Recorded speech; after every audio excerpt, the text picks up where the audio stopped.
Muling tinipon ng Philippine Statistics Authority o ng Regional Statistical Services Office ang mga katuwang na stakeholders sa ikapitong Media Forum at Media Awards and Stakeholders Appreciation Ceremony sa Kalasyaw kahapon. Nagsilbi itong pagkakataon upang mas mapatatag ang ugnayan ng ahensya sa media at iba pang katuwang na institusyon sa pagpapalaganap ng mga angkop na datos na mahalaga sa pagpaplano ng pamahalaan. Ayon kay PSA Region 1 Chief Administrative Officer Carla Beltran, layon ng aktibidad na mapalawak ang kaalaman ng publiko sa mga programa at serbisyo ng PSA sa pamamagitan ng presentasyon ng mahalagang konsepto. Bukod pa rito, tinalakay din ng Birth Registration Assistance Project, ang proyekto na naglalayong tugunan ang suliranin ng maraming Pilipinong hindi pa naipaparehistro ang kanilang kapanganakan.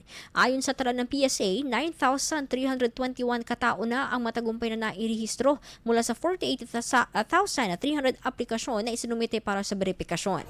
Patuloy na hinikayat ng PSA ang suporta ng publiko para matiyak na mas maraming pang Pilipino ang magkaroon ng wastong dokumento at access sa mahalagang serbisyo ng pamahalaan.